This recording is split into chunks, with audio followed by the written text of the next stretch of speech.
कोणत्याही शुभकार्याची सुरुवात गणपती बाप्पांच्या नावाने करतात असं म्हणतात. तर मुंबईतल्या सर्वात शक्तिशाली आणि श्रद्धेचं प्रतीक असलेल्या देवस्थानाचं जर नाव घ्यायचं असेल तर एकच नाव आठवतं आणि ते म्हणजे श्री सिद्धिविनायक टेम्पल. तर आज आपण आलो आहोत श्री सिद्धिविनायक दर्शनासाठी, जे की दादरपासून 1.5 किलोमीटर अंतरावरती आहे. सो व्हिडिओ सुरू करण्याच्या आधी मी तुम्हाला इथे कसं पोचायचं त्याबद्दल थोडी माहिती देतो. सो व्हिडिओ पूर्ण नक्की बघा.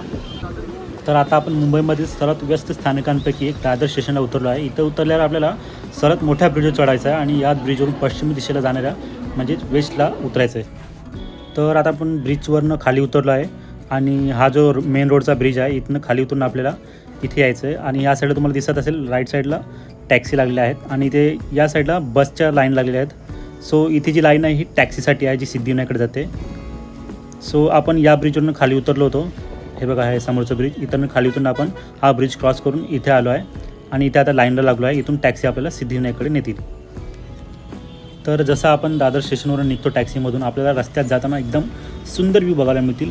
हे आहेत कबूतर आणि हा जो सर्कल आहे आता हा जो सर्कल आहे हा कबूतरखाना सर्कल म्हणून ओळखला जातो. सो टॅक्सीने आपल्याला इथे उतरवलं आहे पेट्रोल पंपाच्या बाजूला. हे बघू शकतो तुम्ही. इकडे एक्झॅक्टली सिग्नलच्या लेफ्ट साईडला हे आहे सिद्धिविनायक मंदिर. सो त्यांचे जे ॲप्रॉक्स चार्ज आहेत पर पर्सन 15 रुपये आहे शेअरिंग टॅक्सीने.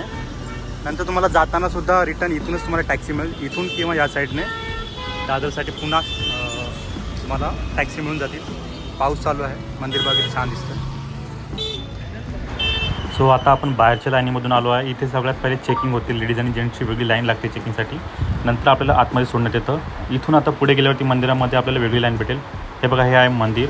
ऑलमोस्ट 6 मजली एवढं उंच मंदिर आहे. हे 6 मजली आहे आणि हे जे मंदिर आहे जवळपास 200 वर्ष जुनं आहे. 1801मध्ये या मंदिराची निर्मिती झाली होती. पूर्ण करणारा बाप्पा म्हणून प्रसिद्ध असलेल्या या मंदिराचा इतिहास 200 वर्षापेक्षा अधिक जुना आहे.